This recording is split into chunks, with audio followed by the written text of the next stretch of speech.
हाजिर हूँ एक न्यू ड्रामे के एक्सप्लेनेशन के साथ। ये ड्रामा बहुत ही ज़्यादा इंटरेस्टिंग होने वाला है। अगर आपने अभी तक मेरे चैनल को सब्सक्राइब नहीं किया तो चैनल को सब्सक्राइब करें और साथ ही बेल आइकन को भी क्लिक करें।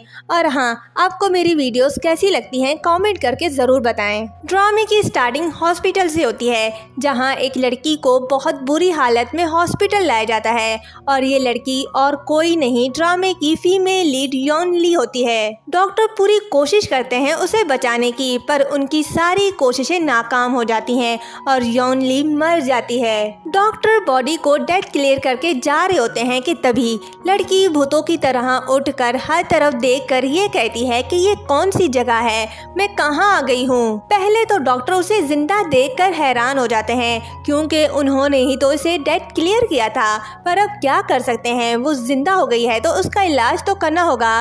तभी डॉक्टर नर्स को उसे इंजेक्शन देने के लिए कहता है। जैसे ही नर्स इंजेक्शन लेकर उसे लगाने ही वाली होती है तो यॉन ली इंजेक्शन को देखकर वहां से भागने लगती है।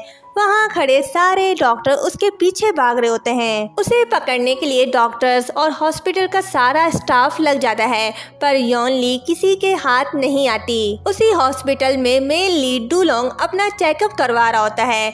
यॉन ली हॉस्पिटल से भागते हुए अनजान बनकर पूरी जगह को देख रही होती है, क्योंकि एक्सीडेंट की वजह से उसकी याददाश्त चली गई है। वो खुद को किसी और दुनिया की लड़की समझती है। इस दुनिया के बारे में उसे कुछ याद नहीं और ना ही इस दुनिया के बारे में वो कुछ जानती है। उसे तो बस अपने पिछले जन्म की बातें याद हैं, मतलब के 1200 साल पहले की। भागते भागते वो डुलोंग से टकरा जाती है। वो गिरने ही वाली होती है तो डुलोंग उसका हाथ पकड़कर उसे बचा लेता है। फिर दोनों एक दूसरे को देख रहे होते हैं। यॉन ली उसे देखकर डुलोंग कहकर बुलाती है और फ्लैशबैक देखती है, जहां यही लड़का उसे छोड़कर चला गया था। डुलोंग की दिल की धड़कनें तेज हो जाती हैं। डॉक्टर और उसके मॉम डैड आ जाते हैं और उसे पकड़ कर ले जाते हैं। उसके जाने के बाद डुलोंग उसे यॉन ली कहकर बुलाता है। डुलोंग का दोस्त उसकी दिल की धड़कनें तेज देखकर चिल्ला चिल्ला कर डॉक्टर को बुलाता है। डॉक्टर उसे पकड़कर सिटी रूम में लेकर आते हैं और उसके टेस्ट कर रहे होते हैं तो यॉन ली ख्यालों में खोकर किसी और ही जगह चली जाती है, जहां उसे कोई कह रहा होता है कि घबराओ नहीं, अब ये तुम्हारी वो दुनिया नहीं है। यॉन ली, पिछले जन्म में तुम्हारे दुश्मनों ने पैसों के लिए तुम्हें मारा, अब तुम्हें फिर से जीने का मौका मिला है। यॉन ली उससे पूछती है कि वो कौन है। वो कहता है कि तुम्हें पता चल जाएगा कि मैं कौन हूँ। देखते हैं 1200 साल बाद तुम डुलोंग के साथ फ्रंटियर कंटिन्यू कर सकती हो या नहीं, ये तुम पर डिपेंड करता है।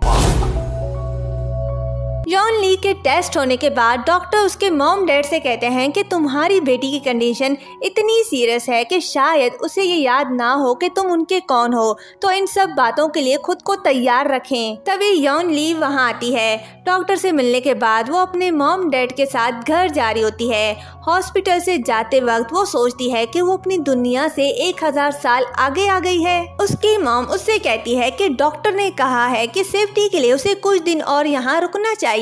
तो यॉन ली कहती है कि मॉम, आपकी बेटी ठीक हो गई है। उसकी मॉम को यकीन नहीं आता तो यॉन ली मार्शल आर्ट्स दिखाकर उन्हें यकीन दिलाती है कि अब वो ठीक हो गई है।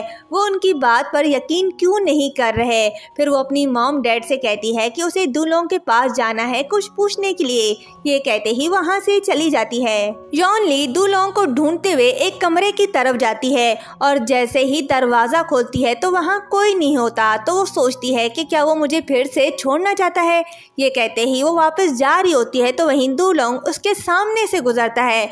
उसे देखकर यॉन ली उसका नाम पुकारती है और भागते हुए उसके पीछे जाती है। डुलोंग लिफ्ट के अंदर जाता है और उसके पहुंचने से पहले ही लिफ्ट बंद हो जाता है, तो वो समझती है कि उसके डुलोंग को अनारकली की तरह दीवार में चुनवाया गया है। तो वो चिल्ला चिल्ला कर कहती है कि मेरे डुलोंग को वापस करो। वो लिफ्ट को खोलने की कोशिश करती है। उसकी हरकतें देखकर वहाँ खड़े लोग कह रहे होते हैं कि ये लड़की कितनी स्टूपिड है, कितनी पागल है। बड़ी मेहनत के बाद लिफ्ट खुल जाती है। वहाँ से डुलोंग के बजाय एक लड़की को निकलता देखकर यॉन ली हैरान हो जाती है।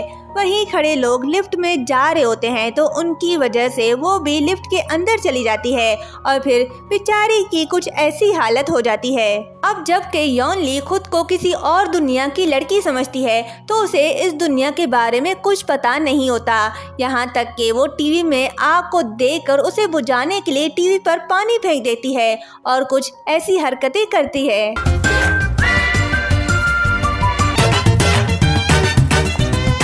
उल्टी सीधी हरकतें करके वो ड्रेसिंग रूम में जाती है जहां वो उन कपड़ों को देख रही होती है, पर उसे वो ड्रेसेस बिल्कुल भी पसंद नहीं आते। उसे तो 1200 साल पहले की ड्रेसिंग पसंद है। तभी वहां उसका मैनेजर आता है जो उसे बताता है कि उन्हें अभी कहीं जाना है, जिसके बाद मैनेजर उसे ऑक्शन पर ले जाता है जहां वो अपने पसंद के कपड़े पहनकर कार से बड़े स्टाइल से बाहर निकलती है। मैनेजर उसे बताता है कि ओल्ड मैन ने ऑक्शन के लिए उसे 50 लाख का बैंक कार्ड दिया है। यॉन ली उससे पूछती है कि 50 लाख सिल्वर में कितने होते हैं। मैनेजर कहता है कि मुझे पता नहीं, पर चेक करके बताता हूँ। वो मोबाइल से चेक करता है और उसे बताता है कि अबाउट 16,000 सिल्वर। ये सुनकर यॉन ली के होश ही उड़ जाते हैं और फिर खुद से कहती है कि इन पैसों से वो दूल्हों के साथ सारी जिंदगी सुकून से गुजार सकती है। नेक्स्ट सीन में ऑक्शन स्टार्ट हो जाता है। पहले एक सिक्का रखा जाता है। हर कोई अच्छे से अपनी बोली लगा रहा होता है, पर यॉन ली को नंबर्स के बारे में कुछ पता नहीं होता तो 100 नंबर उठाकर अपने मैनेजर से पूछती है कि ये क्या है। बोली लगाने वाला 100 नंबर की बोली सुनकर खुश हो जाता है।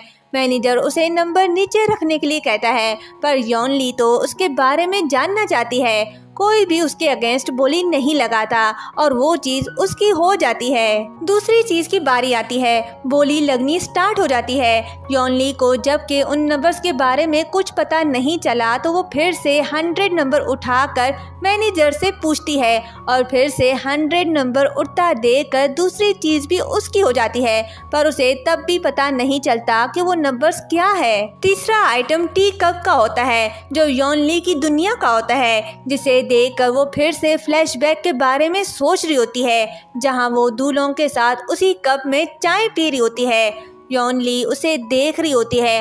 हर कोई बोली लगा रहा होता है तो दूलोंग उसे लेने के लिए सबसे ज्यादा बोली लगाता है और वो कप उसका हो जाता है। मैनेजर उसे बोली लगाने के लिए कहता है, पर यॉन ली तो दूलोंग के ख्यालों में खोई होती है और जैसे ही ये जानने के लिए पीछे मुड़ती है कि वो टी कप किसने लिया है तो वो दूलोंग होता है और यहीं पर ये पार्ट एंड होता है। नेक्स्ट पार्ट देखने के लिए चैनल को सब्सक्राइब और वीडियो को लाइक शेयर करना मत भूलिएगा।